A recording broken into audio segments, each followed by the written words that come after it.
Hello everyone, मैं हूं जयेश राजगौर और स्वागत है आप सभी का इस नए इंटरेस्टिंग यूट्यूब वीडियो में। आज के इस लेक्चर में हमारा लक्ष्य है चैप्टर नंबर 4 ओसीएम का जो है उसका रिवीजन करना। और आज का लक्ष्य जो है वो कुल मिलाकर के वंस अगेन 3 आंसर है। 20 मार्क का ये चैप्टर जबरदस्त चैप्टर है, इंपॉर्टेंट चैप्टर है। और इसका रिविजन जब हम कर रहे हैं तो हम मोस्ट आईएमपी क्वेश्चंस ले रहे हैं।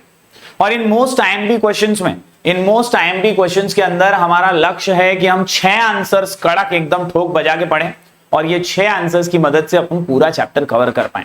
बिजनेस सर्विसेज एक ऐसा चैप्टर है जो हमें समझाता है कि कोई भी बिजनेस बिना सर्विस के नहीं चल सकता।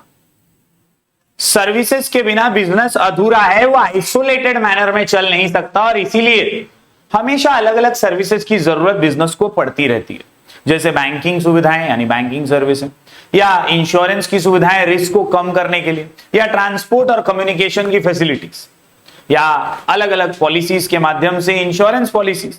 अलग अलग सर्विसेज ही बिजनेस को स्मूथली रन करने में हेल्प करती हैं।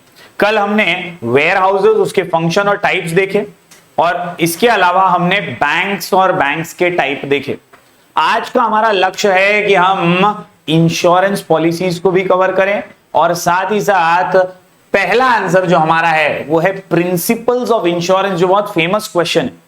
जैसा हमने प्रिंसिपल्स ऑफ मैनेजमेंट पढ़ा है, वैसा ही पॉपुलर और फेमस टाइप का क्वेश्चन है प्रिंसिपल्स ऑफ इंश्योरेंस। तो आज के लेक्चर की शुरुआत भी अपन इसी से कर रहे हैं, इंश्योरेंस और प्रिंसिपल्स ऑफ इंश्योरेंस। तो basically what insurance is and why this service is essential. तो एक बिजनेस मैन जो होता है या बिजनेस रन जब वो कर रहा होता है तो उसको ढेर सारे रिस्क का सामना करना पड़ता है। रिस्क कभी भी बिजनेस से खत्म नहीं होता, कभी भी जाता नहीं। रिस्क हमेशा बरकरार ही रहता है। एक बिजनेसमैन सक्सेसफुल हो उसके लिए उसका रिस्क उठाना तो जरूरी है, लेकिन हमेशा बिजनेसमैन चाहता है कि कुछ तो रिस्क कम हो जाए, थोड़ा तो यार मेरा नुकसान कम हो। ऐसे में रिस्क कम करने का काम इंश्योरेंस पॉलिसीज करती हैं। इंश्योरेंस एक ऐसी सुविधा है जो रिस्क को हटाती तो नहीं है, लेकिन उसे कम करने में और नुकसान की भरपाई करने में बिजनेस की बहुत मदद करती है। तो सबसे पहले आपके सामने what is insurance and explain principles of insurance. मैंने आपको डिटेल में तो नहीं, लेकिन बेसिक रूप से इंश्योरेंस बताया। अगर आप टेक्स्ट बुक देखें तो टेक्स्ट बुक के अंदर आपको मिलेगा इंश्योरेंस का बेसिक और डिटेल्ड एक्सप्लेनेशन, जिसमें कुछ ही शब्दों में पेज नंबर 67 पे कहा गया है, it is a means of protection from financial loss. Means of protection from financial loss, means of protection from financial loss, यानी एक बिजनेस को फाइनेंशियल लॉस से बचाने का काम, प्रोटेक्ट करने का काम इंश्योरेंस करता है। कई अलग अलग प्रिंसिपल्स के माध्यम से हम कुल मिलाकर के 7 प्रिंसिपल्स पढ़ने जा रहे हैं, और ये 7 प्रिंसिपल्स बहुत काम के। इन 7 प्रिंसिपल्स को दिमाग में फिट करने के लिए और लंबे समय तक याद रखने के लिए, एग्जाम में अच्छे से लिख के प्रेजेंट करने के लिए हमारा शॉर्ट कोड है म्यूजिक। क्या है अपना शॉर्ट कोड? म्यूजिक। क्या है अपना शॉर्ट कोड? म्यूजिक। क्या है अपना शॉर्ट कोड? म्यूजिक। क्वेश्चन का नाम है प्रिंसिपल्स ऑफ इंश्योरेंस, आंसर का नाम म्यूजिक, आंसर का नाम म्यूजिक, आंसर का नाम म्यूजिक, आंसर का नाम म्यूजिक। चलिए शुरू करते हैं। सबसे पहला principal of mitigation of loss. याद रखिए यहां पर अनसर्टन इवेंट्स से बचाना ये अक्सर मकसद है। इंश्योरेंस का मकसद तो यही है ना कि ऐसी कोई घटना जो अनसर्टन है, जिसका अंदाजा हमें नहीं था, अचानक से भूकंप आ गया, अचानक से आग लग गई, उससे प्रोटेक्ट करना ही तो इंश्योरेंस का काम है। लेकिन कुछ उसूल, कुछ आदर्श इंश्योरेंस पॉलिसीज फॉलो करती हैं, इंश्योरेंस कंपनियां जो इंश्योरेंस बेचती हैं वो फॉलो करती हैं। उन्हीं में से पहला प्रिंसिपल है मिटिगेशन ऑफ लॉस। याद यहां पे ये रखना है, the insured must take all possible measures and necessary steps to control and reduce losses. Simple सी बात है रिद्धि, अपने घर को आग लग रही है, अपने घर को आग लग रही, और अपन बाजू में पानी पूरी खा रहे, वाह क्या आग लगी, मस्त है ना। मेरा मेरा घर, मेरा आग क्या लग रही है ना, मस्त। सामने वाला बोल रहा है, पानी पूरी वाला है, भाई आग लगा है, जाओ थोड़ा बुझाओ। काय के लिए? इंश्योरेंस अपना 2 करोड़ का पूरा प्रॉपर्टी इंश्योरेंस है। ऐसे केस में दोस्तों कभी भी आपको इंश्योरेंस की भरपाई नहीं मिल सकती। मिटिगेशन ऑफ लॉस है ना सचिन, इस प्रिंसिपल का मकसद ये है, इस प्रिंसिपल का मतलब ये है कि आपने इंश्योरेंस लिया है तो भी कोशिशें करनी है नुकसान कम करने की। आपका इंश्योरेंस है इसलिए आप हाथ पे हाथ धरे बैठे रहेंगे, ऐसा आपका नियत नहीं होना चाहिए। नहीं तो हर कोई इंश्योरेंस लेगा और आराम से बैठा रहेगा पैसे कमाने की नियत से। नियत यह होनी चाहिए कि नुकसान ना हो। इंश्योरेंस भी वही नियत से आपको दिया जा रहा है ना। तो यहां पर आपको समझना है, the insured must take all possible measures and necessary steps to control and reduce loss। आपकी प्रॉपर्टी जा रही है, आपका नुकसान हो रहा है, तो आपको कोशिश तो करनी चाहिए, हाथ पैर तो मारना चाहिए कि कम नुकसान हो। बस यही है principle of mitigation of loss. Mitigation of loss मतलब steps to control the loss, steps to control the loss taken by the insured. जिसने इंश्योरेंस लिया है वही कोशिश करे कि कम से कम नुकसान। अंडरस्टूड? पहला प्रिंसिपल समझ रहा है क्या? Hence it is the responsibility of the insured to protect the property and avoid losses. Protect the property and avoid losses। तो भाई और बहनों, यहां पे आप क्या याद रखेंगे? याद रखिए always try। क्या याद रखेंगे? always try to minimize the loss of the property। इसके अलावा must take all possible measures and necessary steps to control and reduce losses। इतना याद रखोगे तो भी काम चले जाएगा। पहला पॉइंट समझ में आ रहा है? म्यूजिक का M for mitigation of loss. Music का एम फॉर आगे बढ़ते हैं। प्रिंसिपल ऑफ यू से अटमोस्ट गुड फेथ। यू से क्या है? Utmost good faith. यू से क्या है? Utmost good faith. फेथ यानी भरोसा, भरोसा यानी ट्रस्ट। ट्रस्ट तो होना चाहिए, भरोसा तो होना चाहिए। याद रखिए भरोसे पे दुनिया कायम है और इसीलिए आपको कभी झूठ नहीं बोलना चाहिए, आपको कुछ छुपाना नहीं चाहिए। दोनों के लिए यह प्रिंसिपल है, इंश्योरेंस लेने वाले के लिए भी और इंश्योरेंस देने वाली कंपनी के लिए भी। This principle is for both, चालू दोनों के लिए। अटमोस्ट गुड फेथ मतलब आप अगर इंश्योरेंस ले रहे हो तो आपको सारी चीजें बता देनी। नहीं, आपको टीबी की बीमारी है, आपको डॉक्टरों ने बोल दिया ऑपरेशन कराना है, आप छुपा रहे हो, बोले इंश्योरेंस ले लेता हूं, इंश्योरेंस पॉलिसी वाले को नहीं बताऊंगा, बाद में एडमिट जब होऊंगा तो पैसा मिलेगा। इस लालच से अगर आप काम कर रहे हैं तो ये गलत है। हालांकि आजकल तो मेडिकल चेकअप के बिना इंश्योरेंस होता नहीं है, लेकिन ये माना जाता है कि आपको ट्रू एंड फेयर रहना है। You have to disclose everything, the terms, the conditions to the insurance company। Similarly, ये प्रिंसिपल कंपनी को भी बोलता है, कंपनी को भी बोलता है कि देख भाई, अटमोस्ट गुड फेथ का मतलब कंपनी को भी सारे rules, regulation, terms, condition insurance लेने वाले को पहले ही बता देने। कई बार ऐसा होता है, एडमिट हो गए, अब पैसे की जरूरत है, इंश्योरेंस कंपनी वाले के पास गए तो कंपनी वाला बोलता है क्या किडनी का इसमें थोड़ी कवर है भाई, वो इंश्योरेंस जो अपन ने लिए थे ना भाई साहब, वो किडनी के लिए थोड़ी था, वो खांसी, सर्दी, बुखार, जुकाम वगैरह के लिए था, किडनी के लिए आपको कैसे दूसरा पॉलिसी लेना पड़ेगा। 3 लाख साले, पहले क्यों नहीं बताया? वो बोलता है बताया था ना। बोले कब? वो एडवर्टाइज में फास्ट आता है ना, terms and condition subject to market risk. ऐसे मत कीजिए। अभी स्लो बोलने लग गया एड में। क्यों बोलने लग गए? कोर्ट ने फैसला सुना है कि भाई अटमोस्ट गुड फेथ के प्रिंसिपल के हिसाब से कहीं ना कहीं आपको भी टर्म्स एंड कंडीशन छुपाने नहीं है। जो इंश्योरेंस ले रहा है उनको बेवकूफ मत बनाइए, उनको भी क्लियरली सारे टर्म्स एंड कंडीशंस बता दीजिए। Understood everyone? तो ये अटमोस्ट गुड फेथ में क्या बोलता है? वो बोलता है in all types of insurance contract both the parties must have good faith towards each other. The insurer and insured must disclose all material facts clearly। सारे फैक्ट क्लियरली एक दूसरे को बता दीजिए। Completely and correctly, clearly, completely, correctly, 3C। Clearly, completely, correctly, clearly, completely, correct. The insured must provide complete, clear and correct information of the subject matter of insurance to the insurer. Similarly, insurer must provide relevant information regarding terms and condition of the contract.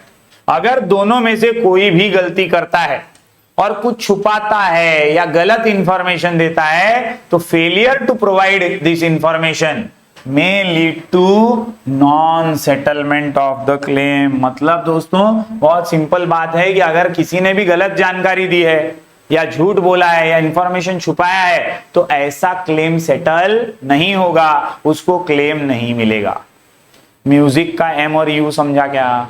M से क्या था? Mitigation of loss, steps उठाने हैं, नुकसान कम करना है। You से utmost good faith, दोनों पार्टीज को सच सच बताना है, सारी चीजें शेयर करनी। Understood everybody? आगे बढ़ते हैं फटाफट से। म्यूजिक के अंदर एम और यू होने के बाद अगला पॉइंट निकल कर क्या आता है? एस से सब्रोगेशन। एस से क्या है? सब्रोगेशन। ये जो है सारे इंडेमनिटी से रिलेटेड जितने भी कॉन्ट्रैक्ट होते हैं उन पे एप्लीकेबल होता है। As per this principle, after the insured is compensated for the loss due to damage of the property insured, underline कर दो, the right of ownership of such property passes on to the insurer. The right, काय का right? Ownership का right. ये ownership का right जो है ये पूरी तरह से अब आपसे चला गया है। फॉर एग्जाम्पल क्या होता है, सुजीत की बाइक चोरी हो जाती है। क्या चोरी हो जाती? बाइक चोरी हो गई। इसने इंश्योरेंस तो निकाला था, कंपनी के पास भी गया, पुलिस के पास भी गया, पुलिस के पास जाके रिपोर्ट लिखाया और इंश्योरेंस कंपनी को बोला देखो मेरा इंश्योरेंस था, बाइक चोरी हो गई, मुझे भरपाई चाहिए, मैंने इंश्योरेंस लिया था, याद है कि नहीं आप? बोले याद है सर, आप टेंशन मत लीजिए, हम पूरा मुआयना करते हैं। आपने कंप्लेंट कर दिया? बोले कंप्लेंट भी कर दिया, पुलिस का पेपर भी दिखा दिया। इंश्योरेंस कंपनी ने इसको जो भी क्लेम बनता था उतना पैसा दे दिया। वाह वाह वाह, सेटल हो गया मामला। 6 महीने बाद ढैंग टैंग पुलिस वालों ने की कार्रवाई, चोरों को पकड़ा गया और सुजीत की बाइक वापस मिल गई। Happy is the ending. Sujeet की बाइक वापस मिली तो क्या ये बाइक सुजीत को मिलेगी? ये बाइक इंश्योरेंस कंपनी को मिलेगी। क्यों? क्योंकि सिंपल सी बात है, सुजीत तो शाना था, सुजीत ने तो अपना पैसा ले लिया था, वटा लिया था शाने ने, अब तो नई बाइक लेके घूम रहा है बैटरी वाली। तो कहीं ना कहीं जब आप एक बार सब्रोगेट कर लेते हो, यानी पैसे ले लेते हो, लॉस का क्लेम कर लेते हो, उसके बाद आपकी प्रॉपर्टी का पूरा अधिकार इंश्योरेंस कंपनी का हो जाता है, क्योंकि आपने ऑलरेडी क्लेम कर लिया। अब जब वो चीज वापस मिली है या वो प्रॉपर्टी वापस आई है तो दोस्तों बात बड़ी सिंपल सी है कि अब उसके ऊपर सुजीत का कोई अधिकार नहीं है, कोई राइट्स नहीं है। तो याद रखिए that now all the rights will be by the insurance company. और वही सब्रोगेशन में समझाया है। क्या समझाया है सब्रोगेशन? एक बार रीड करता हूं। That the principle is applicable to all contracts of indemnity as per this principle after the insured is compensated for the loss. After he is compensated for the loss, मतलब इसके loss के लिए compensate इसको कर दिया। अब the right of ownership of such property passes to the insurer, वो अब उसका हो गया है। This principle is applicable only when the damaged property has any value after the event of the cause। ये उन्हीं चीजों पे लागू होता है जिसमें डैमेज्ड प्रॉपर्टी जो गुमी थी या जो खो गई थी या जो खराब हो गई थी, उस प्रॉपर्टी में बाद में भी कुछ बचा है। मतलब अगर जल गई होती गाड़ी तो वो किसी के काम की नहीं थी, लेकिन गाड़ी अच्छी खासी वापस मिल गई है ना, तो किसी के तो काम आएगी। तो इंश्योरेंस कंपनी बोली मेरे काम आएगी क्योंकि मैंने तो तेरे को पैसा दे दिया है। समझ में आया? तो ऐसी प्रॉपर्टीज के ऊपर ही ये लागू होता है। Understood everybody? कॉन्सेप्ट क्लियर है सभी को? All of you? चलिए बढ़ते हैं अगले पॉइंट की ओर, यानी अगला प्रिंसिपल जो हमारे सामने है वो है आई से insurable interest. Insurable interest. Insurance उसी चीज का होता है जो कीमती होती है। जो चीजें कीमती नहीं होती उसका इंटरेस्ट कोई है ही नहीं, तो फिर इंश्योरेंस क्यों होगा? इंश्योरेबल इंटरेस्ट होना ही चाहिए। या तो आप ऐसी चीज का इंटरेस्ट दिखा रहे हो जो आपकी जिंदगी से जुड़ी हुई है, या कोई ऐसी वस्तु है जो आपको बहुत इंपॉर्टेंट है, जैसे कोई डायमंड है, या कोई गाड़ी है, कोई घर है, कोई मकान है, या आपकी खुद की जिंदगी है, लाइफ है, उसका भी इंश्योरेंस आप निकाल सकते हैं। बेसिकली जो भी है वो चीज में कुछ इंश्योरेबल इंटरेस्ट होना जरूरी है, और इसीलिए प्रिंसिपल बोलता है कि इंश्योरेंस उसी चीज का होगा जिसमें इंश्योरेबल इंटरेस्ट होगा। Insurable interest means some financial interest, कुछ तो मॉनेटरी फायदा होना चाहिए। तुम बोलोगे मर गए तो क्या मॉनेटरी फायदा? मर गए तो तुम्हारे परिवार वालों को मॉनेटरी फायदा हो, इसलिए इंश्योरेंस निकाला जाता है। कोई चीज, कोई वस्तु है जो टूट जाती है, खराब हो जाती है, तो उस वस्तु से तुमको फाइनेंशियल नुकसान होगा, इसलिए तुम इंश्योरेंस निकालते हो कि कुछ ना कुछ भरपाई तो हो जाए। तो बेसिकली फाइनेंशियल ये इंटरेस्ट होना बहुत जरूरी है in the subject matter. The insured must have insurable interest in subject matter of insurance. The insurable interest is applicable to all insurance contract. ये underline कर लेना। क्या? Applicable to all insurance contract. Applicable to all insurance contract. It is said to have insurable interest in the subject matter when the existence, ये बहुत important line है, इससे समझ में आ जाएगा, when the existence of that subject matter puts the insured in financial benefit. उस वस्तु की वजह से आपको कुछ फाइनेंशियल बेनिफिट है, ऐसी वस्तु का इंश्योरेंस होगा। मतलब मेरे पास एक घर है या एक प्लॉट है, एक जमीन है, उसकी वजह से मेरे पास फाइनेंशियल बेनिफिट है ना, कभी भी वो बिकेगा तो मेरे को करोड़ों रुपए मिल सकते हैं, लाखों रुपए मिल सकते हैं, तो उसका इंश्योरेंस निकाल लेता हूं क्योंकि उससे मेरा फाइनेंशियल बेनिफिट। मेरे पास एक बाइक है, वो बाइक की वजह से मुझे फाइनेंशियल बेनिफिट है, तो उसका इंश्योरेंस निकाल लेता हूं। मेरी खुद की जिंदगी है, मैं नहीं रहा तो मेरे परिवार का क्या होगा, तो मेरा भी इंश्योरेंस निकाल लेता हूं ताकि मेरे जाने के बाद मेरे परिवार वालों का तो खुश रहे, उनको तो पैसा मिलता रहे। समझ में आ रहा है कॉन्सेप्ट? तो इसी को बोलते हैं insurable interest, whereas non existence of the subject matter put him into financial loss. मतलब अगर वो चीज ना रहे तो उसको फाइनेंशियल लॉस हो जाएगा, और उसके होने से उसको फाइनेंशियल बेनिफिट होता है। ऐसी वस्तु का ही इंश्योरेंस निकाला जाता है, इसी को बोलते हैं इंश्योरेबल इंटरेस्ट। इसी को बोलते हैं इंश्योरेबल इंटरेस्ट। कॉन्सेप्ट समझा क्या? म्यूजिक पढ़ रहे दोस्तों अपन, प्रिंसिपल्स ऑफ इंश्योरेंस। एम से पढ़ा अपन ने मिटिगेशन ऑफ लॉस, यू से अटमोस्ट गुड फेथ, एस से सब्रोगेशन, एस से सब्रोगेशन, एस से सब्रोगेशन, आई से इंश्योरेबल इंटरेस्ट, आई से अगला पॉइंट है आई से इंडेमनिटी, आई से इंडेमनिटी, आई से बहुत मस्त लाइन है, ऊपर भी पढ़ा था, अभी डिटेल में समझेगा देखना। इंडेमनिटी मींस गारंटी और अश्योरेंस, आश्वासन कि भाई टेंशन मत ले, इंश्योरेंस निकाला है तूने, कुछ नुकसान होएगा तेरे को वापस वही पोजीशन पे लाएंगे जिसमें तू पहले था। That is called as assurance. Indemnity का मतलब होता है गारंटी और अश्योरेंस, गारंटी और assurance.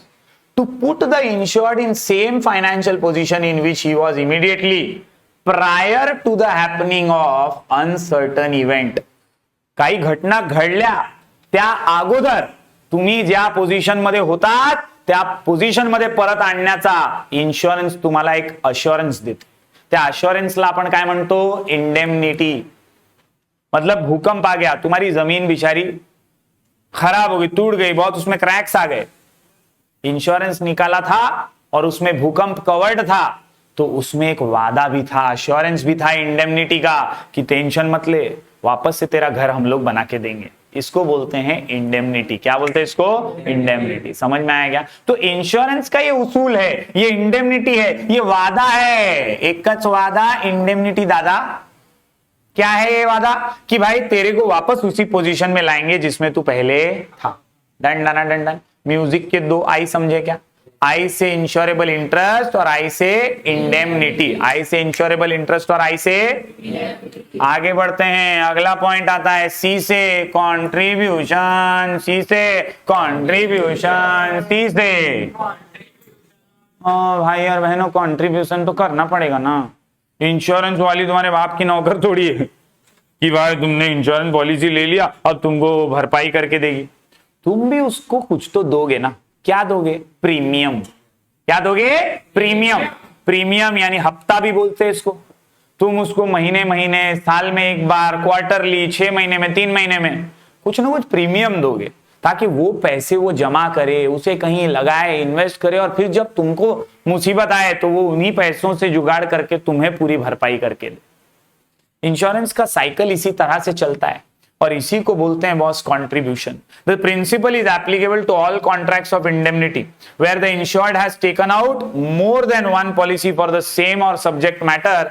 Under this principle, the insured can claim the compensation only to the extent of actual loss, either from one insurer or from all insurer. अब यहां पे मजे की बात देखो, कंट्रीब्यूशन का दूसरा पहलू। आपने दो पॉलिसी लिया, एक LIC का लिया और एक यूनाइटेड इंश्योरेंस पॉलिसी लिया। एक अलग कंपनी, एक अलग कंपनी। जब नुकसान हुआ तो दोनों पे जो आपने कंट्रीब्यूशन दिया है ना, वहां से आपको फायदा मिलेगा, वहां से आपको वापस से भरपाई मिलेगी। फॉर एग्जाम्पल, आपने 2 लाख का इंश्योरेंस लिया था LIC वालों से, आपने 1 लाख का इंश्योरेंस लिया यूनाइटेड वालों से। आपकी जो प्रॉपर्टी थी उसके बदले में आपने 2 इंश्योरेंस लिया है। ध्यान से समझना, आपकी जो प्रॉपर्टी थी ना भाभी, उसके बदले में आपने 2 पॉलिसी लिया, एक LIC से और एक दूसरी कंपनी से। एक से 2 लाख का और एक से 1 लाख का। कंट्रीब्यूशन का मतलब यह होता है कि जब नुकसान होगा प्रॉपर्टी को, लाइफ को, जो भी चीज को आपने इंश्योर किया, जब नुकसान होगा तो जिससे जितना लिया है वो उस हिसाब से आपको भरपाई देगा, पूरा भरपाई नहीं देगा।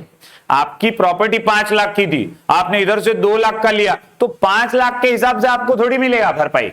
आपने 2 लाख का पॉलिसी लिया था तो उसके हिसाब से वो आपको कंट्रीब्यूट करेगा। समझ लगा? इसीलिए लाइन बहुत इंपॉर्टेंट है। Under this principle the insured can claim the compensation only to the extent of actual loss either from one insurer or for all the insurer.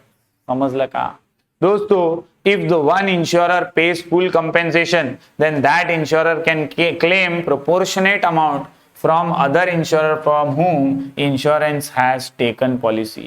यानी इंश्योर्ड ने जिससे पॉलिसी लिया है उनसे उस प्रमाण में, उस प्रोपोर्शन में वो कंट्रीब्यूशन ले सकता है। म्यूजिक का सी समझा क्या? कंट्रीब्यूशन पक्का समझा? एक और सी है कॉजा प्रॉक्सिमा। क्या है? कॉजा प्रॉक्सिमा। कौन सी मां? कॉजा प्रॉक्सिमा। कौन सी मां? कॉजा प्रॉक्सिमा। दोस्तों, when a loss is caused by more than one causes, more than one cause, more than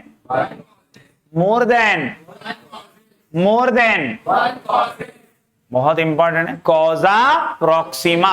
कॉजा Proxima. अमन घर पे ताला वाला लगाया, तिजोरी विजोरी को लॉक किया और गोवा घूमने चला गया। कहां चला गया? गोवा घूमने। एरिया में चोरियां हो रही थी, चोरों को पता चला इसका घर पे है, ताला तोड़ो, माल निकालो, कल्टी ले लो। चोरों ने फटाफट चोरी किया, ताला वाला तोड़ दिया। ये तो गोवा में था, इसको क्या मालूम, चोरी वोरी हो गई। जाते जाते चोर ने सर्वेश टाइप दिमाग लगाया, बोले कल को सबूत वबूत मिल गए, कल को सबूत सबूत मिल गए तो थोड़ा लफड़ा हो सकता है। चोरी तो हो ही गई है, एक काम करते हैं, माचिस मार के निकलते हैं पूरी प्रॉपर्टी जला देते हैं, साला कोई सबूत ही नहीं मिलेगा। और ये सर्वेश टाइप दिमाग के साथ इन्होंने चोरी तो की, आग भी लगा डाली। अब नुकसान हुआ है, दिल जला है दिल, लेकिन चोरी भी तो हुई।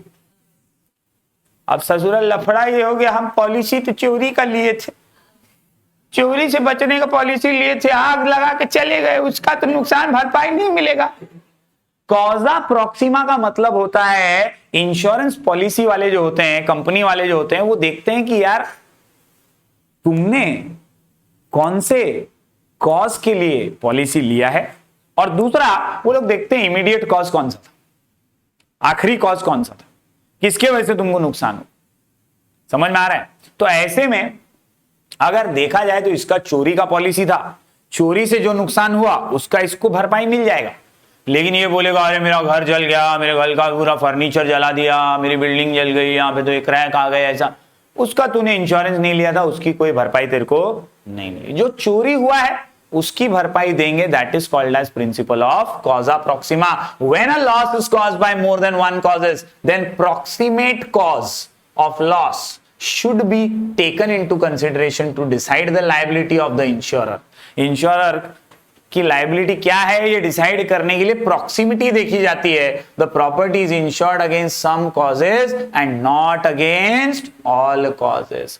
कुछ कॉजेज के लिए भरपाई मिलेगी, सब के लिए नहीं मिलेगी। In such a case the proximate cause of loss is to be found if the proximate cause is the one which is insured against, the insurance company is bound to pay compensation and vice वर्सा।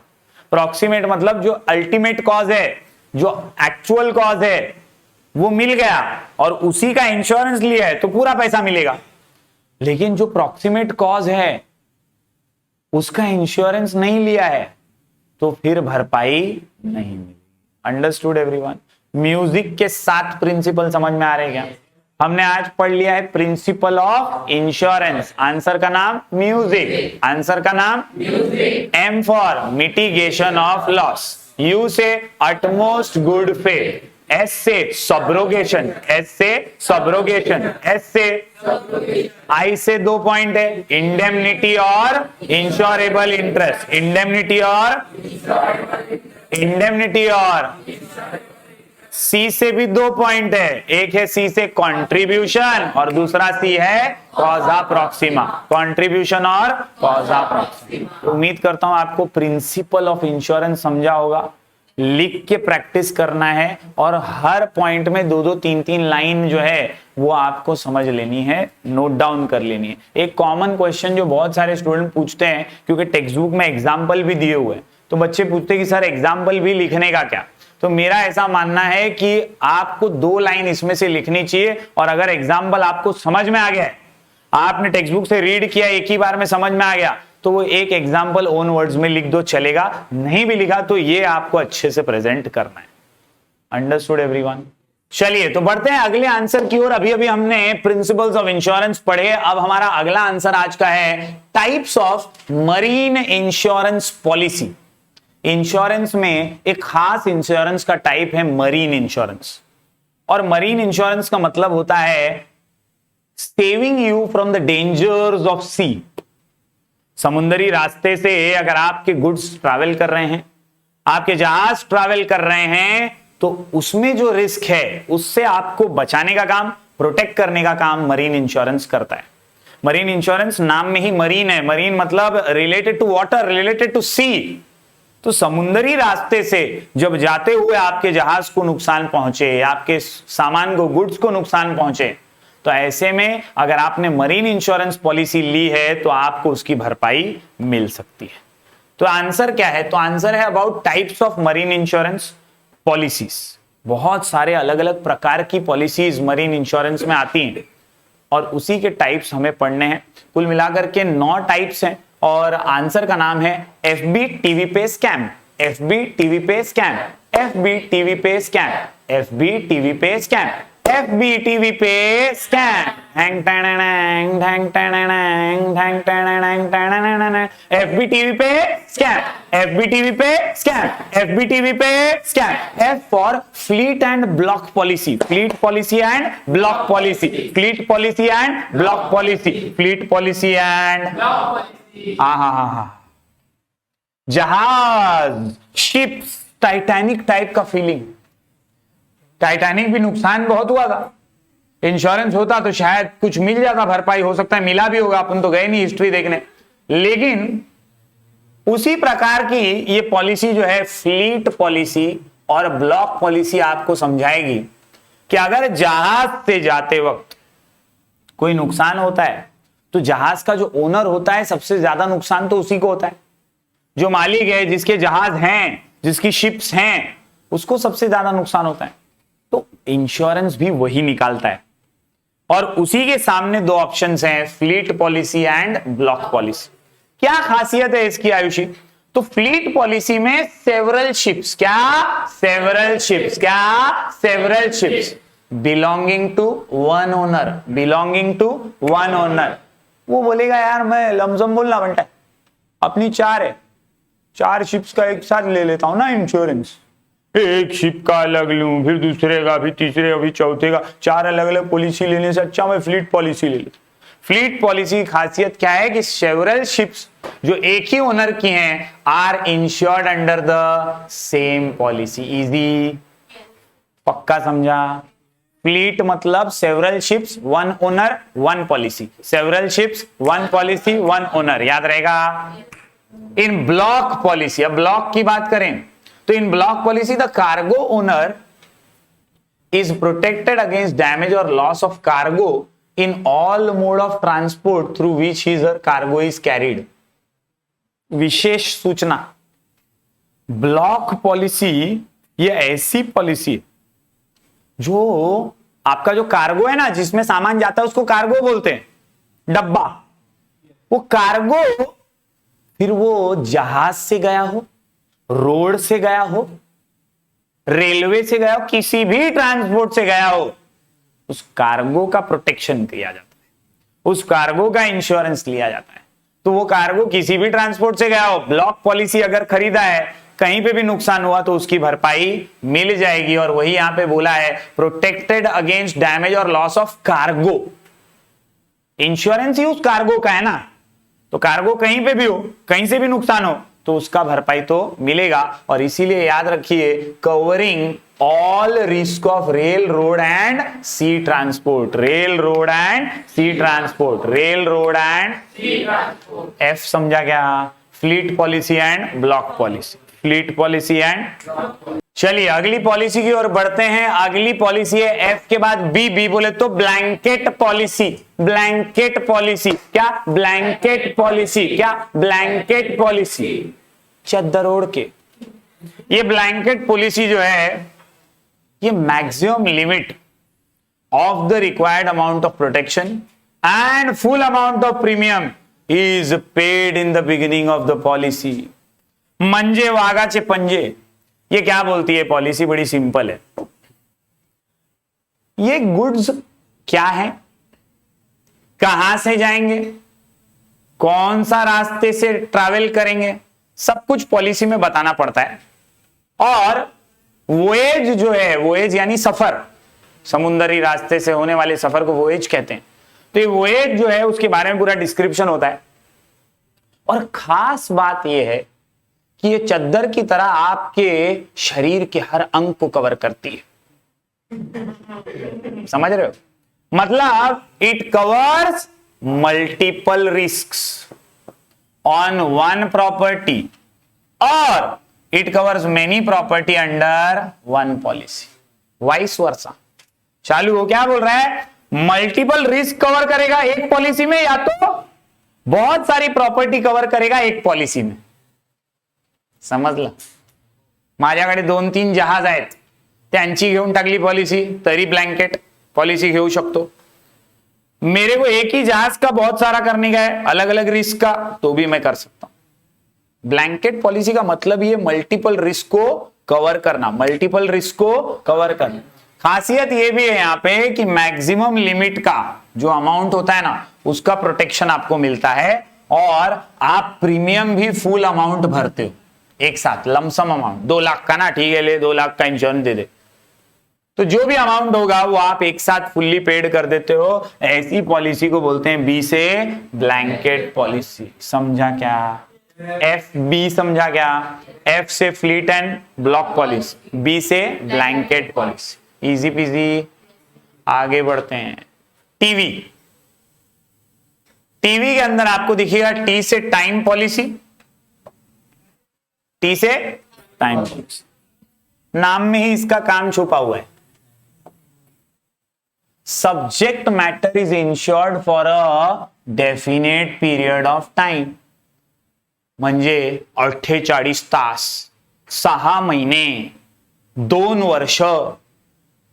अपन पहले से time के लिए policy ले लेते, वो time खत्म, policy खत्म, पैसा हजम। बहुत सिंपल है। A time policy can not be for a period exceeding 1 year.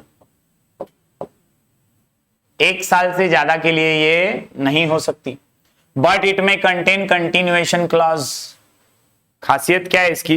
इसकी खासियत ये है कि यूजुअली ये पॉलिसी जो है ना देवेश, वो 1 साल की ही रहती है, लेकिन इसके साथ एक कंटिन्यूएशन क्लॉज है। कंटिन्यूएशन क्लॉज यानी एक रूल कि अगर आप कंटिन्यू करना चाहते हो, 1 साल से ज्यादा आपको टाइम लग रहा है, तो आप उसी क्लॉज के अंडर वापस से पॉलिसी पैसा देके ले सकते हो, और 1 साल के लिए, 1.5 साल के लिए, जैसा आपको सूटेबल लगता है। The continuation clause means that if the voyage is not completed, voyage is not completed within the specified time, the risk shall be covered until the voyage is complete. जब तक सफर कंप्लीट नहीं होता है तब तक का कंटिन्यूएशन मिल जाता है। कई बार तो 1 साल के अंदर ही सफर खत्म हो जाता है, तो पॉलिसी उसी टाइम की रहती है जितना टाइम सफर चलने वाला है। लेकिन कभी कभी अगर थोड़ा डिले हो गया, थोड़ा ज्यादा टाइम लग रहा है पहुंचने में, या सामान को एक जगह से दूसरी जगह लेके जाने में, तो ऐसे में कंटिन्यूएशन क्लॉज है, उससे आप पॉलिसी का पीरियड बढ़ा भी सकते हो। टाइम पॉलिसी, स्पेसिफिक टाइम, क्या याद रखोगे? Specific time. क्या याद रखोगे? एफ से फ्लीट पॉलिसी, बी से ब्लॉक पॉलिसी, बी से ब्लैंकेट पॉलिसी, टी से टाइम पॉलिसी, टी से टाइम पॉलिसी, टी से टी के बाद आता है वी, टीवी, वी से वोएज पॉलिसी, वी से वोएज पॉलिसी। वोएज मतलब सफर। सफर में हमें सफर ना हो इसलिए होती है वोएज पॉलिसी। वोएज पॉलिसी एक पर्टिकुलर जर्नी की पॉलिसी है। फॉर एग्जाम्पल, आपके गुड्स इंडिया से श्रीलंका जा रहे हैं, तो इंडिया से श्रीलंका तक की पॉलिसी। आप चाहते हैं कि नहीं रे, रिटर्न में भी तो वहां से सामान आने वाला है, उसकी भी पॉलिसी चाहिए, तो वो वोएज कवर कर लो। जो वोएज, जो जर्नी आप कवर करना चाहते हो, वो आप वोएज पॉलिसी में कवर कर सकते हो। It is about a specific journey from one place to the other. It is a policy which is subject matter is insured for a specific voyage irrespective of time involved in it. समय कितना भी लगे, मैंने India से श्रीलंका तक का लिया है पॉलिसी, तो मेरा अभी इंडिया से श्रीलंका में कितना भी टाइम लगे, मेरे को तक टाइम का पॉलिसी चाहिए, वो जर्नी का पॉलिसी ले लिया मैंने. In this case risk begins only when the ship starts on a voyage. रिस्कचा कव्हरेज किंवा पॉलिसी कधीपासून सुरू होईल, कब से शुरू होगा, जब से जर्नी स्टार्ट होगी. जर्नी स्टार्ट ही नहीं हुई है तो पॉलिसी मिलेगी नहीं. जर्नी स्टार्ट हो गई एक बार तो पॉलिसी के कवर में सब कुछ आ जाए. वॉयज समझा क्या? आगे बढ़ते. टीवी में एक और वी है, वैल्यूड पॉलिसी. नाम से ही काम है, वैल्यू. वैल्यू मतलब valuation of goods, valuation of products. पहले से ही वैल्यूएशन कर लिया जाता है.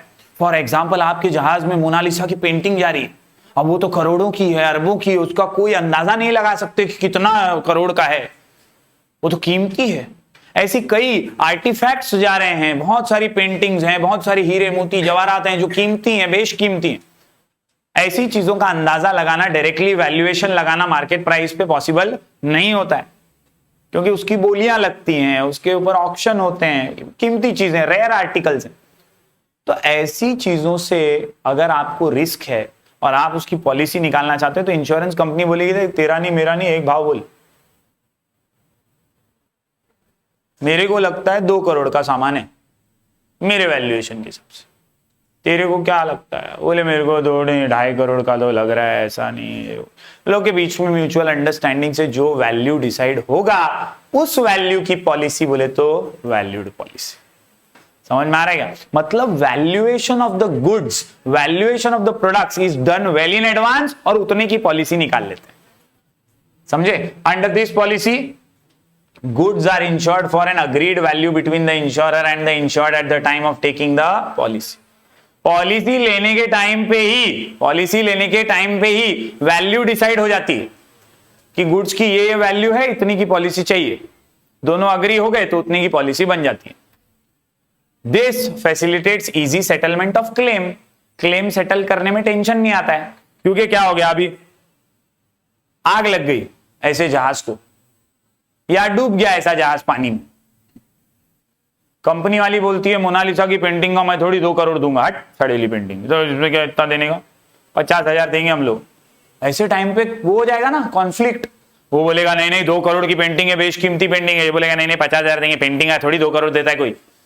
कॉन्फ्लिक्ट हो जाएगा, झगड़े होंगे, कंफ्यूजन होगा।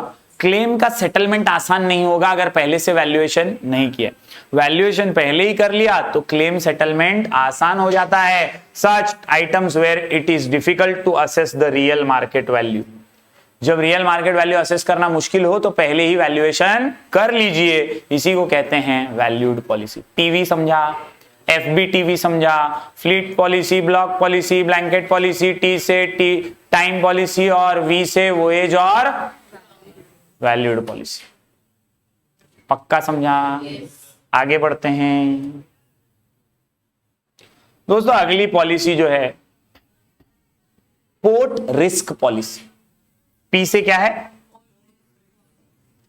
नाम में ही काम छुपा हुआ है। आहा, पोर्ट रिस्क। काय का रिस्क? Port risk. पोर्ट मतलब क्या? आपला पोर्ट नाही रे बाबा। पोर्ट मतलब वो जगह जहां पर जहाज रुकते हैं, लोडिंग और अनलोडिंग होती है, सामान खाली कराया जाता है, डॉक, पोर्ट, कुछ भी बोलो उसको। ये पोर्ट पे भी तो रिस्क होता है। कांच की सब वस्तुएं आ रही थी, हमाल कूली बेचारे मेहनत तो करते ही हैं, लेकिन किसी से एक आध चीज गिर गई, टूट गई। अब वो तो पोर्ट वाले की गलती है, मेरा सामान नुकसान हो गया, ऐसा वैसा, कोई क्या कर सकता है उसमें। अगर इंश्योरेंस लिया है तो आपको भरपाई मिलेगी। वो भी कौन सी insurance policy? Port risk policy. Port risk policy covers all the risks at the port. जब जहाज खड़ा है, एंकर्ड है, एंकर्ड मतलब रुका हुआ है, चल नहीं रहा है, तो सारी रिस्क जो उस पोर्ट पे हैं वो कवर करने वाली पॉलिसी को पोर्ट रिस्क पॉलिसी कहते हैं। दोस्तों port risk policy covers all types of risk of a vessel while it is anchored at the port. क्या? Anchored at the port for a particular period of time. This policy is applicable till the departure of vessel from the port. Vessel मतलब जहाज, तो वो जहाज जब तक depart नहीं कर रहा है तब तक वो पॉलिसी चालू रहती है, वरना वो चालू नहीं रहेगी, वो खत्म हो जाएगी।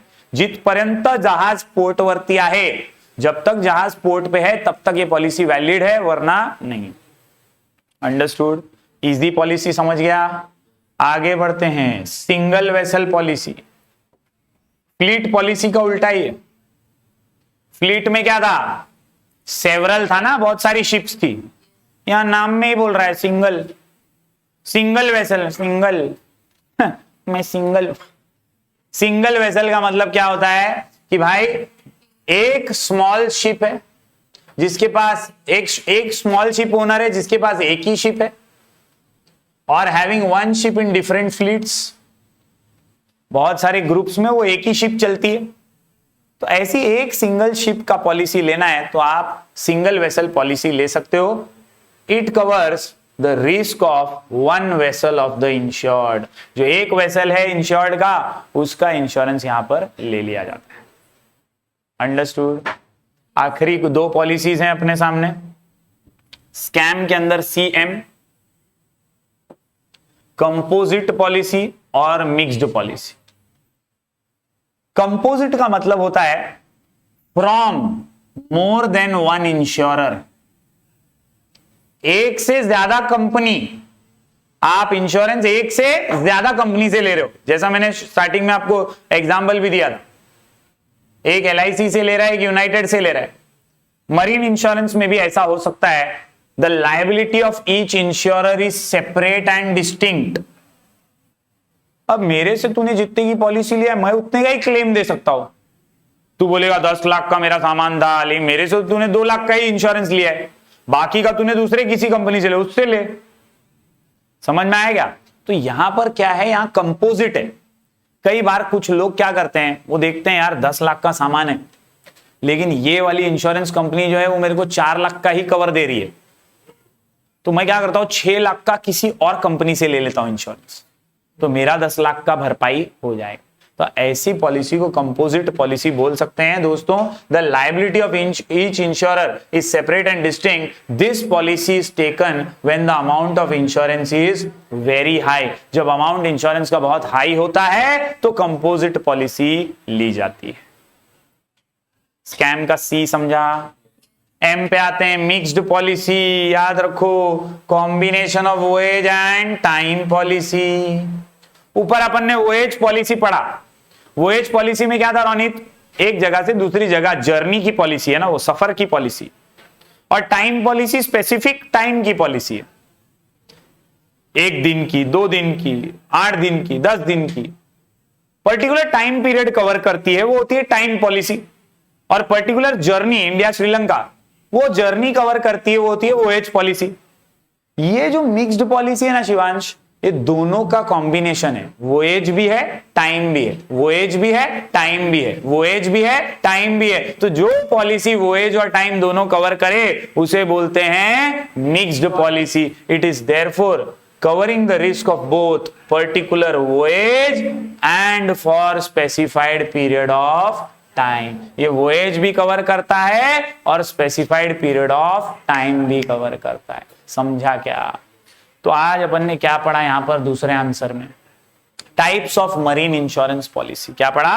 Types of marine insurance policy. Answer का नाम FBTV पे स्कैम। आंसर का नाम FBTV पे स्कैम। आंसर का नाम FBTV पे स्कैम। F से फ्लीट पॉलिसी और ब्लॉक पॉलिसी, B से ब्लैंकेट पॉलिसी, FB हो गया, T से टाइम पॉलिसी, V से 2 है वोएज और वैल्यूड पॉलिसी। वोएज और वैल्यूड पॉलिसी, वोएज और टीवी पे। पी से पोर्ट रिस्क पॉलिसी, पी से पोर्ट रिस्क पॉलिसी, पी से पोर्ट रिस्क पॉलिसी। याद आया क्या? आखिरी 2 पॉइंट SCM, 3 पॉइंट। S से सिंगल वेसल पॉलिसी है, C से कंपोजिट पॉलिसी और M से mixed policy. Done done done done. चलिए फटाफट से बढ़ते हैं तीसरे आंसर की ओर। तो चलिए अब बढ़ते हैं हमारे आज के आखिरी क्वेश्चन की ओर। ये है types of fire insurance policy. ये है आग भड़कती हुई फायर इंश्योरेंस पॉलिसी। दोस्तों, a fire insurance contract is an agreement whereby the insurer in return for consideration undertakes to indemnify the insured against the loss of property due to fire। बाकी सब English में ज्यादा ही बोल दिया, लेकिन एक चीज जो आपको समझ में आनी चाहिए वो ये है कि जब आग लगने की वजह से नुकसान हो तो उसकी भरपाई आपको कौन सी इंश्योरेंस पॉलिसी देगी? Fire insurance policy. Fire insurance policy fire से रिलेटेड रिस्क को कवर करती है, आग लगने से रिलेटेड रिस्क को कवर करती है। मरीन इंश्योरेंस पानी, समुद्री रास्ते, वहां के डेंजर्स से बचाती है। और फायर इंश्योरेंस जो है वो आग लगने से जो नुकसान होता है उसके डेंजर्स से आपको बचाती है।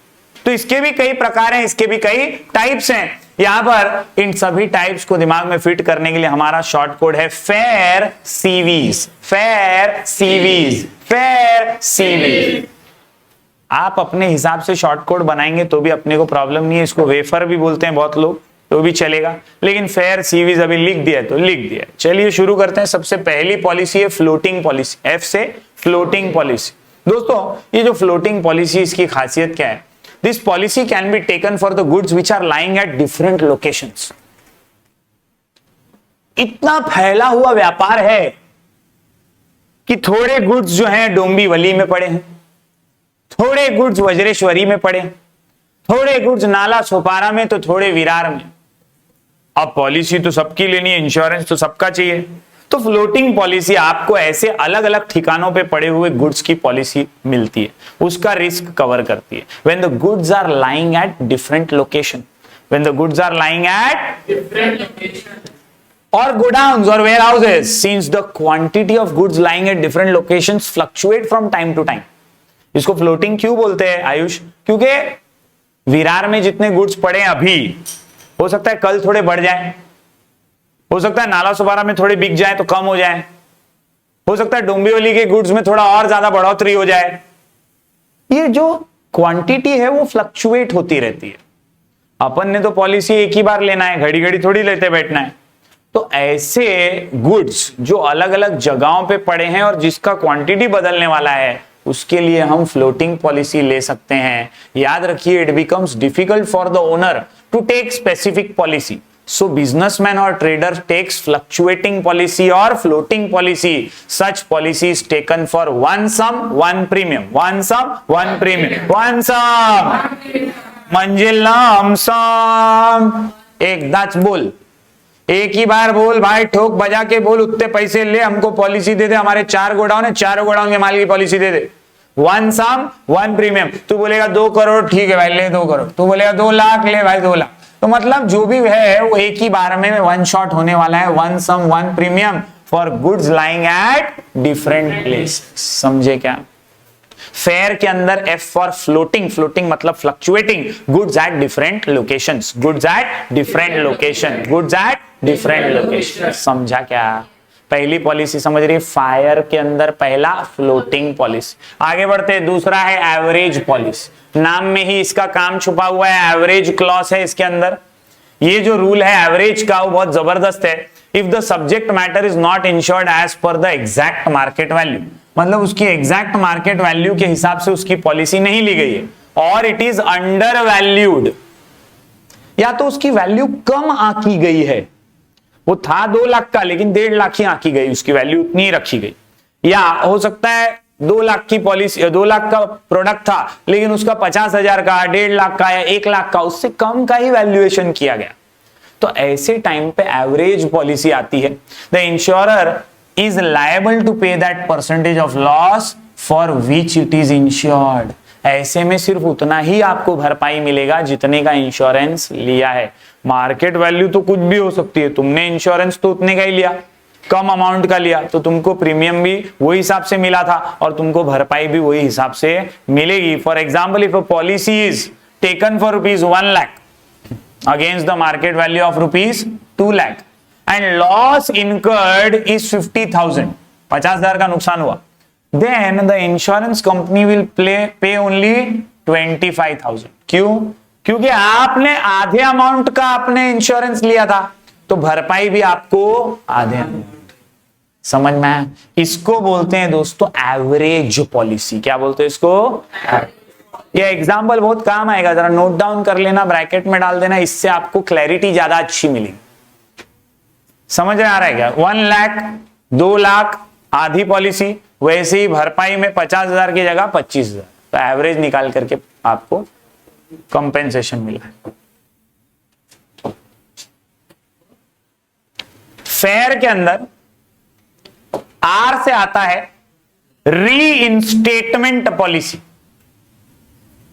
रीइंस्टेटमेंट बहुत जबरदस्त पॉलिसी है, बहुत जबरदस्त पॉलिसी, बहुत महंगी पॉलिसी है, बहुत महंगी। भाई और बहनों याद रखो, in this policy instead of paying compensation for the property lost by fire, the property is replaced. पूरा रिप्लेसमेंट, समझे कि नहीं? मतलब इंश्योरेंस कंपनी बोलते क्या होता है रे, ले पूरा पूरा वापस ले टेंशन मत ले। रीइंस्टेटमेंट का मतलब होता है फुल रिप्लेसमेंट। यहां पर कंपनी आपको कोई भरपाई नहीं देगी, पूरी की पूरी चीज ही वापस देगी, ले सेम ले, खुश। लेकिन सस्ते में मिलेगी क्या ऐसी policy?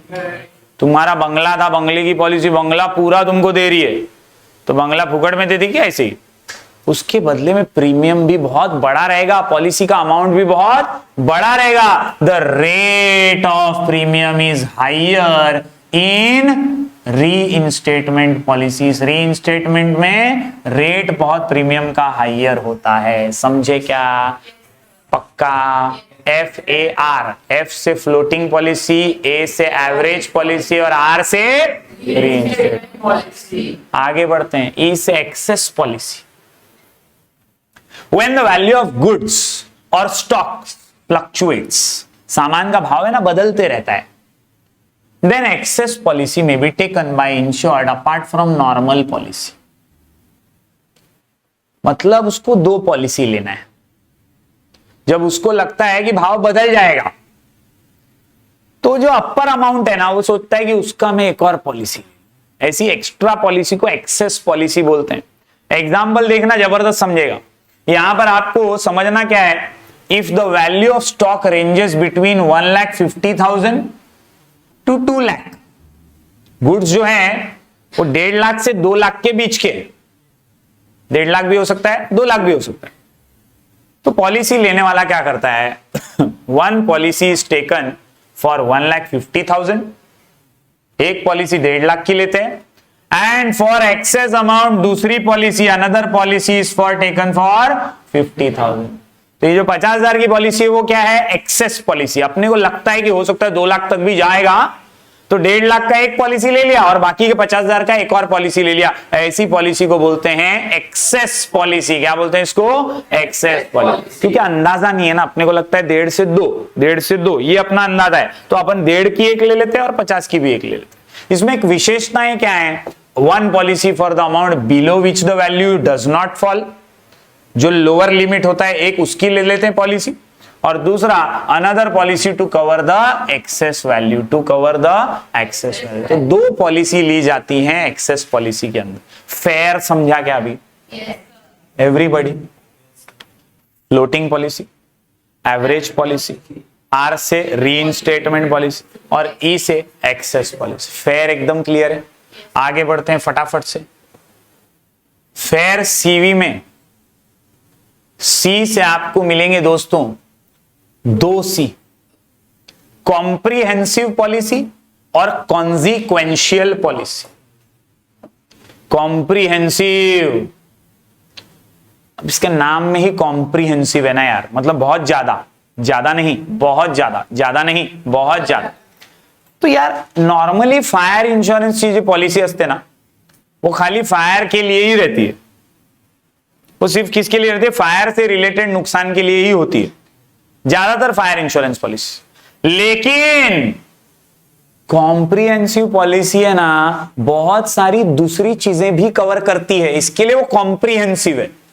It is covering many other things such as riot, war, दंगा हो गया, दंगे से नुकसान हो गया आपको प्रॉपर्टी को, वॉर हो गया, वॉर में आपकी प्रॉपर्टी को नुकसान हो गया, वो भी इस पॉलिसी में कवर होता है। ऐसी पॉलिसी को बोलते हैं comprehensive policy. However this policy covers a lot of risk under single policy. The risk may be loss of goods due to fire, explosion, earthquake, floods etcetera. Fire भी एक कारण है, फायर के अलावा दूसरे कारण भी इसमें कवर कर लिए गए हैं, इसीलिए इस पॉलिसी को बोलते हैं कॉम्प्रिहेंसिव पॉलिसी। समझा क्या? सी से दूसरा पॉइंट आता है कॉन्सिक्वेंशियल पॉलिसी। कॉन्सिक्वेंशियल नाम में ही है कॉन्सिक्वेंस। कॉन्सिक्वेंस याद रखिए, the fire insurance is originally purchased to indemnify the material loss, जो एक्चुअल मटीरियल है उसके नुकसान के लिए लिया जाता है। The intangible interest was not indemnified. मतलब मैंने एक फायर इंश्योरेंस पॉलिसी ले लिया मेरे बिजनेस के गुड्स वगैरह के लिए, 2 लाख रुपए की मैंने फायर इंश्योरेंस पॉलिसी ले लिया। अब आग लगी, नुकसान हुआ, इंश्योरेंस पॉलिसी ने सब चेक किया, 2 लाख रुपए दे दिया, बोला यार बहुत नुकसान हुआ, सॉरी बहुत आपका बुरा हो गया, लो 2 लाख रुपए की आपकी पॉलिसी थी, 2 लाख रुपए ले। वो 2 लाख से मेरा काम हो जाएगा क्या? मेरे गुड्स का भरपाई तो उन्होंने दे दिया, लेकिन आग लगने की वजह से 10 दिनों तक मेरा बिजनेस ठप था, मेरा धंधा बंद था। आग लगने का कॉन्सिक्वेंस ये था कि मेरी पूरी रोलिंग रुक चुकी थी, मेरा पूरा धंधा डाउन था, मैं कई लोगों के पैसे पे नहीं कर पाया, कई लोग मुझे पेमेंट देने वाले थे वो मैं ले नहीं पाया, मेरा ऑफिस बंद था। बहुत सारे नुकसान मुझे इस आग लगने की वजह से हुए। वो क्या थे? कॉन्सिक्वेंसेस थे ना आग लगने के। कुछ पॉलिसीज ऐसी होती हैं जो कॉन्सिक्वेंसेस को भी कवर करती हैं और उसे हम कहते हैं कॉन्सिक्वेंशियल लॉस पॉलिसी।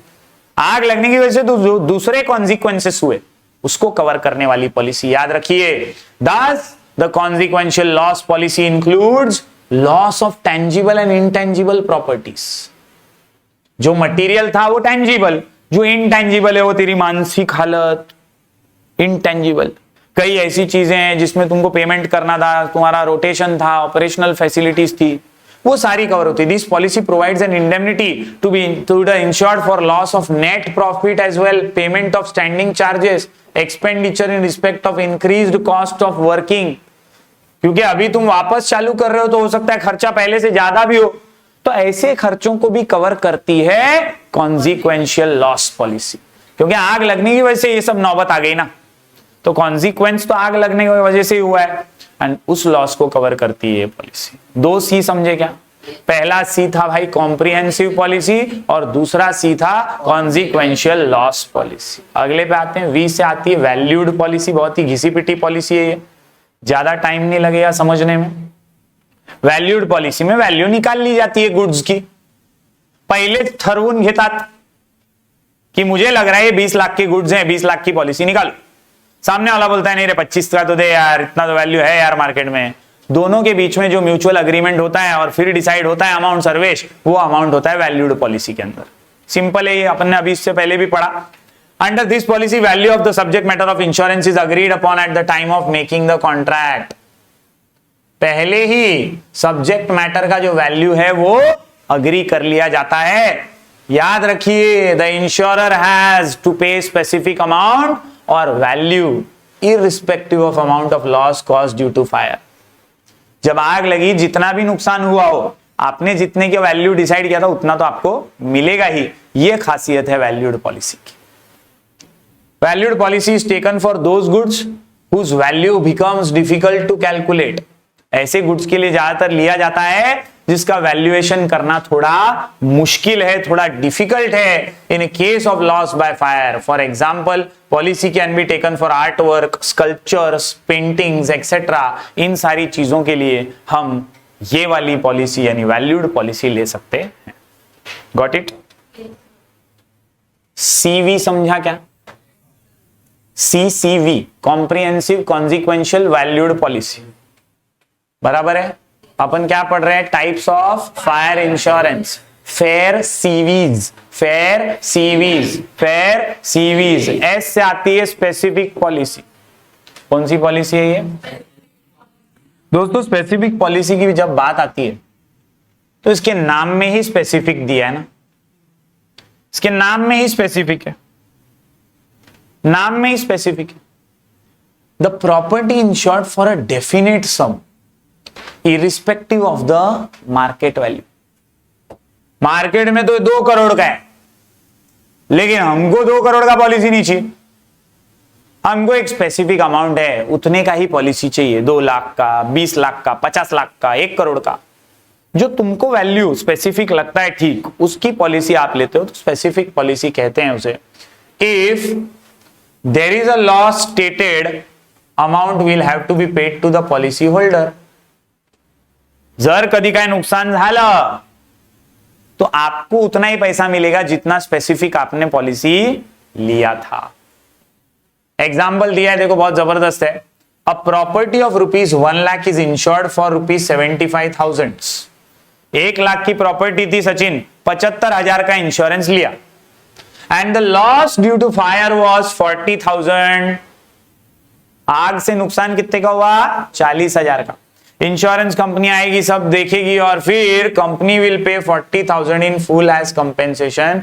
बहुत सिंपल है, पूरा दे देगी। स्पेसिफिक अमाउंट था ना, स्पेसिफिक अमाउंट था, इसके लिए कंपनी ने पूरा 40,000 दे दिया एज फुल कंपेंसेशन, क्योंकि स्पेसिफिक पॉलिसी लिया था। अगर कोई दूसरा पॉलिसी लिया होता तो पूरा अमाउंट नहीं मिलता, लेकिन यहां पे स्पेसिफिक था, इसके लिए जितना का अपन ने नुकसान हुआ उतना पैसा मिल गया। अंडरस्टूड? पक्का? आखिरी वाले पे आते हैं, एस से स्प्रिंकलर लीकेज पॉलिसी। मजाक है ये पॉलिसी, लेकिन ऐसा भी नुकसान हो सकता है। बड़े बड़े गोडाउन्स में, कई बिल्डिंगों में, कई जगहों पे आपने देखा होगा शायद, ऐसे रेड कलर के स्प्रिंकलर्स होते हैं, मोटे मोटे गोल गोल ऊपर लगाए हुए रहते हैं। आग लग गई अगर गोडाउन वोडाउन में, कोई है ही नहीं उधर, रात का टाइम है, तो वो धुएं से ऑटोमेटिकली एक्टिव हो जाते हैं और उसमें से पानी स्प्रिंकल होना शुरू होता है। उसको बोलते हैं स्प्रिंकलर। क्या बोलते हैं उसको? स्प्रिंकलर। अब पोपट ये हो गया कि स्प्रिंकलर बिना आग लगे खराब हो गया, स्प्रिंकलर खराब हो गया और वो लीक होने लगा। और वो लीक होने लगा तो साला गुड्स के ऊपर पानी गिरा, पानी से गुड्स खराब हो गए। स्प्रिंकलर भी तो आइटम ही है ना, गुड्स है, वो भी खराब हो सकता है। उसके खराब होने से गुड्स खराब हो गए, पानी गिर गया गुड्स के ऊपर। आग लगने से खराब होते तो अलग बात थी, ये तो स्प्रिंकलर लीकेज से खराब हो गया। और ऐसे में आपको तभी ही भरपाई मिलेगी अगर आपने स्प्रिंकलर लीकेज पॉलिसी ली है। स्प्रिंकलर लीकेज से नुकसान हुआ है तो भरपाई कैसे मिलेगी? स्प्रिंकलर लीकेज पॉलिसी से it covers damage to property caused by an automatic sprinkler system that has leaked. क्योंकि ये तो ऑटोमेटिक काम करता है और ये लीक हो गया तो इसके वजह से नुकसान हुआ। और discharged water accidentally rather than in response to fire. Fire के रिस्पॉन्स में किया होता तो ठीक है, लेकिन ये तो अपने आप ही, आग तो लगी नहीं, अपने आप लीक हो गया। However, the discharge or leakage of water due to heat caused by fire, repair or alteration of building, earthquake, war, explosion are not covered by this policy. मतलब अगर वो आग से लीक हुआ है तो वो कवर नहीं करेगा।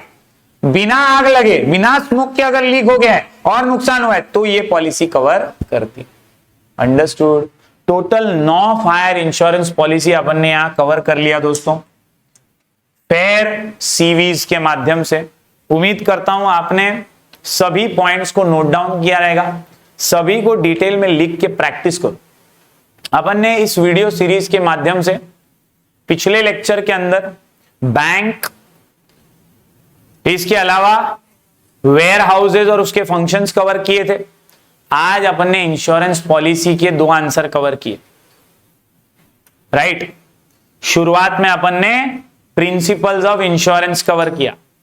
ये सबसे हाईलाइटिंग और इंपॉर्टेंट आंसर्स हैं इस चैप्टर के। इसके अलावा there are some small topics in this chapter, जैसे ट्रांसपोर्ट और कम्युनिकेशन सर्विस। पिछले साल वो ओमिट कर दिए गए थे, लेकिन इस साल वो है, तो अपने प्लेलिस्ट के अंदर उसके वीडियोस हैं, आप वो रेफर कर सकते हैं अगर आपको वो आंसर भी लगता है कि पढ़ लेना चाहिए।